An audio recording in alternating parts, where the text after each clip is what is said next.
Lesson number 7, parallel lines and perpendicular lines. When there are two lines which are parallel to each other, अगर ये दो lines हैं और ये दोनों पैरेलल लाइंस हैं तो इनके ग्रेडियंट्स, जैसे फर्स्ट लाइन L1 है और उसका ग्रेडियंट M1 है, सेकंड लाइन L2 है, इसका ग्रेडियंट M2 है, तो इनके ग्रेडियंट्स आपस में इक्वल होंगे। ये कंडीशन है हमारे पास कि अगर दोनों के आंसर सेम होंगे यानी ग्रेडियंट सेम होगा तो लाइंस पैरेलल होंगी, और अगर लाइंस पैरेलल होंगी तो फिर इनके ग्रेडियंट सेम होंगे। ये कंडीशन है। अगर ग्रेडियंट सेम होंगे तो लाइंस पैरेलल होंगी, और अगर लाइंस पैरेलल है तो ग्रेडियंट सेम होंगे। ये कंडीशन है हमारे पास इफ़ एंड ऑनली इफ़। ये सेंटर में लिखा हुआ है, इसे इफ़ एंड ऑनली इफ़ कहते हैं, यानी कि डुअल कंडीशन। इधर भी इसका एरो है और पहले इधर के एरो के हम एक्सप्लेन करते हैं।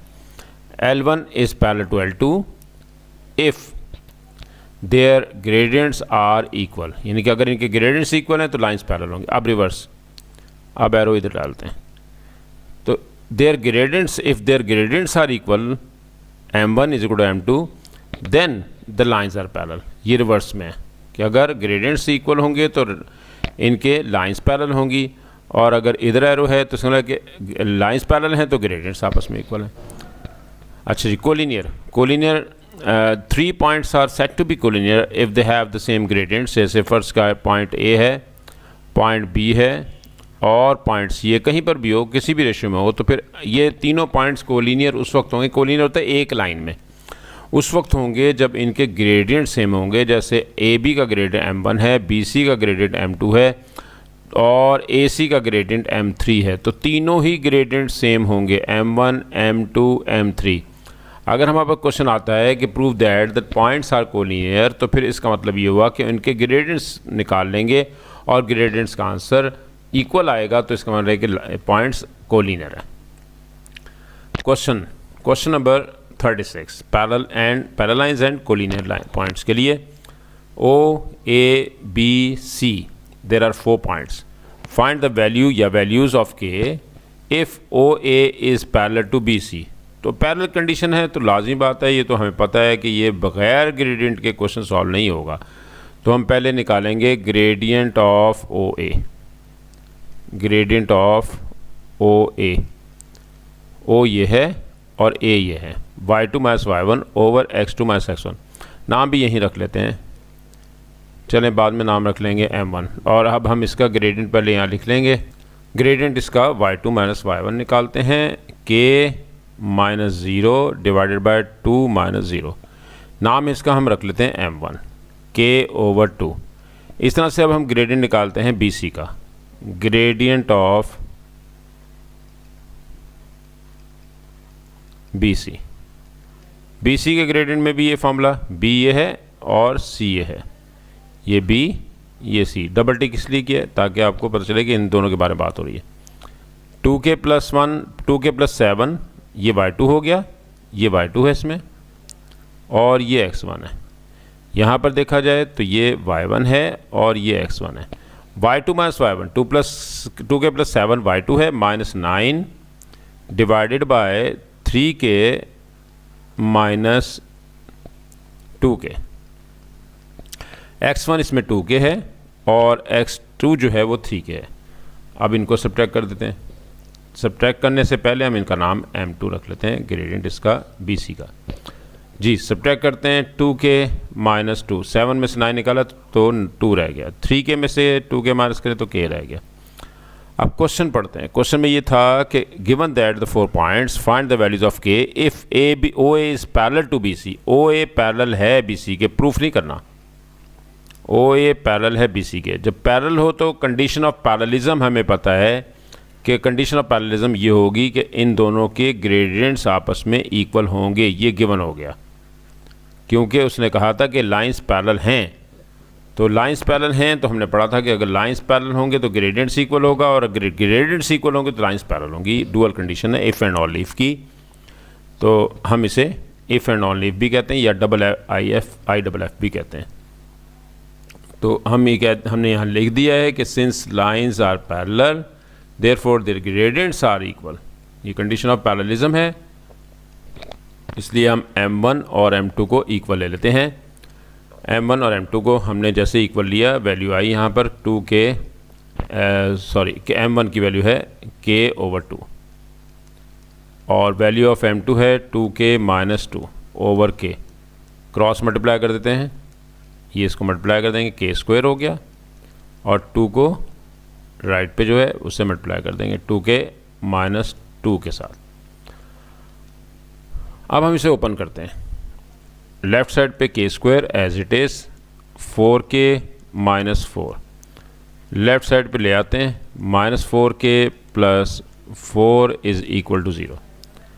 अब हम इसके फैक्टर बना देते हैं, mid term break -2k + 4 = 0। Common ले लेते हैं k को, k-2, फिर -2 कॉमन लेते हैं, k-2। अब दोनों में k-2 कॉमन है। ये आप फैक्टराइजेशन बहुत ज़्यादा कर चुके हैं और इसलिए मैंने इसको जल्दी जल्दी फारिग कर दिया। k-2 दोनों ही k-2 हैं, तो किसी एक को आप कह सकते हैं ये होल स्क्वायर हो गया, k-2 स्क्वायर। स्क्वायर रूट भी लेंगे तो k-2 रह गया, k = 2। आंसर आपके पास आ गया k का 2। यही आंसर हमें रिक्वायर्ड था। Next question number 37। अच्छा, इसका बी पार्ट है हमारे पास, जिसमें कहा गया है कि पार्ट नंबर 2 में कि ओ, ए एंड बी को कोलिनियर हैं। आपने के की वैल्यू फाइंड आउट करनी है हमें, तो यहाँ पर हम थोड़ी सी स्पेस बना लेते हैं ताकि इस क्वेश्चन को सॉल्व। नेक्स्ट पार्ट 2 करते हैं। पार्ट 2 में हमारे पास है, ये है पार्ट 2। पार्ट 2 में part number 2, O which is origin 0 0, point A which is 2k and point B which is 2k and 9. These points are collinear. Not to prove, this is given. O, A and B. तो कोई सी दो gradient ले लें, m1 इसका नाम OA का, m2 AB का और m3 OB का। कोई से दो ग्रेडियंट्स ले लेते हैं, उनको इक्वल रख लेंगे ताकि k निकाल सकें। सबसे पहले हम ग्रेडियंट निकाल लेते हैं, ग्रेडियंट ऑफ OA का ग्रेडियंट निकालते हैं, यानी कि k-0 y2 - y1 over x2 - x1। इसका नाम हमने m रखा है, आंसर आ गया k/2। सिमिलरली हम ग्रेडियंट निकाल लेते हैं, ग्रेडियंट ऑफ AB का gradient y2 - y1 9 - k divided by 2k - 2।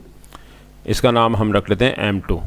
क्योंकि ये लाइंस आपस में कोलिनियर हैं, पॉइंट्स कोलिनियर हैं, तो इसलिए इनके ग्रेडियंट्स इक्वल होंगे।